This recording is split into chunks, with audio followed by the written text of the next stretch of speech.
Presyo ng Silky Chicken sa Pilipinas? Tara, pag-usapan natin.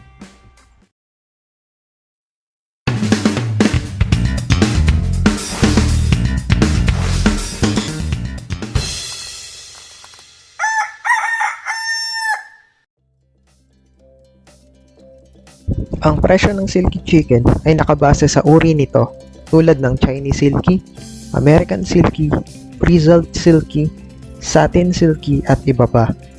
Sa bidyong ito, ang presyo lamang ng Chinese at American Silky ang ating ibabahagi. Sa Luzon, ang average na presyo ng Chinese Silky sa edad na 2 to 3 months old ay pumapalo mula 250 to 400 pesos kada isa. Samantalang ang mga breeder age o 6 months old pataas ay pumapalo hanggang 800 to 1,500 pesos ang kada isa. Maaari ding tumaas ng bahagya ang presyo nito kung iba o maganda ang kulay ng balahibo nito. Mas mataas naman ang bentahan sa Visayas at Mindanao dahil sa shipping cost at rarity.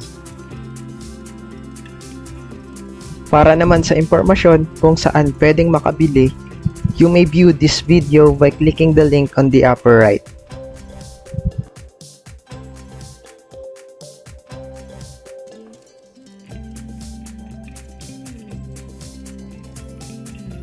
Ang presyo ng American Silky sa edad na 2 to 3 months old ay naglalaro mula 800 to 1,500 pesos ang kada isa. Ngunit maaaring bumaba kung pet quality ang mga ito. Samantalang, ang mga breeder age o 6 months old pataas ay nakadepende sa quality nito. May tinatawag na pet quality at show quality. Ang presyo ng pet quality ay naglalaro mula 1,000 to 2,000 pesos ang kada isa, habang ang mga show quality naman ay naglalaro ang presyo mula 2,500 to 5,000 pesos ang kada isa.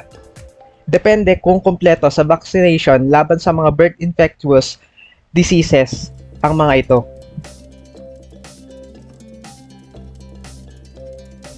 Maaari naman kayong makabili ng American Silky sa mga fancy chicken group sa Facebook.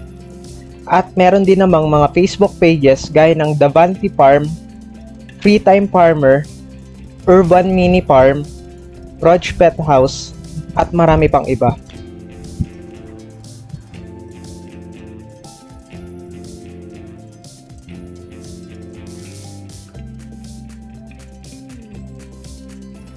At kung nais nyo namang makamura, may mga nagbebenta ng mga fertilized egg at mga sisiw nito online na maaaring magkahalaga ng 120 to 200 pesos ang isa para sa fertilized egg at 250 to 400 pesos naman para sa week-old na sisiw.